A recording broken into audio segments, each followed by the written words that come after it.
Hi, I'm William Stewart, co-founder of Teleios. Welcome back to our verse-by-verse study on the book of Luke. We're in chapter 5.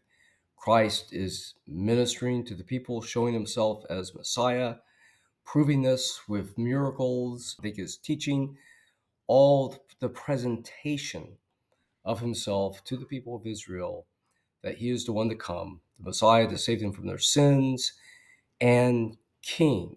Today we are in verse 12, the healing of the leper. This is an important healing. It's in all three synoptic gospels. Let's go to the text. And it came to pass when he was in a certain city, behold, a man full of leprosy, seeing Jesus, fell on his face and besought him, Lord, if you will, make me clean.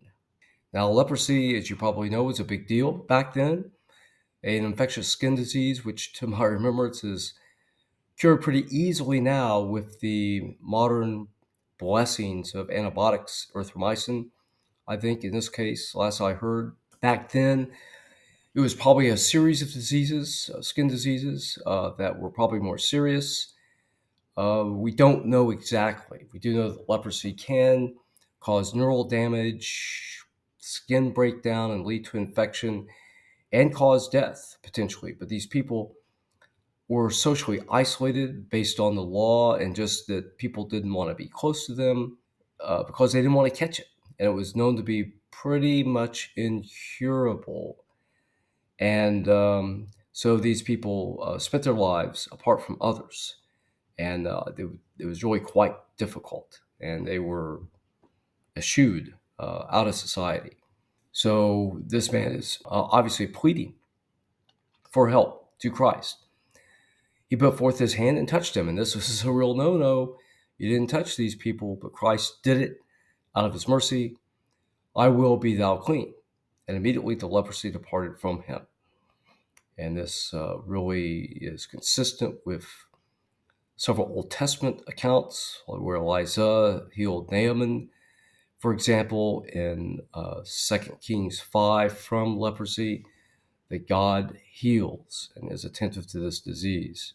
And he charged him to tell no man, but to go and show himself to the priest and offer for any cleansing according to the Moses command for a testimony unto them. So in Leviticus 14, if somebody was healed of leprosy, they had to sacrifice to the priest and show them, and the priest had to say that they were clean. So Christ is telling him to do what's under the law, which is appropriate or in the time of the law, and he's being consistent with it. However, recognize Christ is bringing new revelation. So it's the law superseded what Christ has said. Please refer to the Sermon on the Mount. My video is there, Matthew 5-7. And we'll see this addition, this progressive revelation, as we continue through this great book of Luke. Why tell no man? It could be for several reasons. One is he wanted this man, the leper, to obey the law. So go right to the priest. And then the priest would tell others. It could be that he knew that he was really already rejected among the leadership. So for security reasons, he was not broadcasting his miracles to where the leaders might hear. So you may have to consider this yourself and decide for yourself. But so much more went the fame of him abroad. The multitudes came to hear and to be healed by him and their infirmities. So again, he's teaching his word. He's healing. So hopefully people prayerfully, we know they're being healed. Prayerfully, they also came to faith, believing in Christ as Messiah. And he withdrew himself into the wilderness and prayed. So again, Christ, being one with the Father, goes and pray, his own comfort, I think, and relief, as what he was doing on his man side. Remember, Christ is all man, all God. Must have gotten tired physically and emotionally, mentally. So God helped provide him with these opportunities, we think.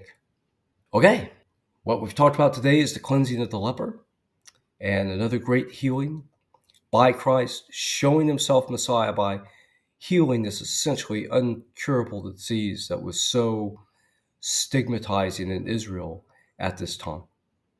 We'll talk about healing of the paralytic next. Great story. Please join me then.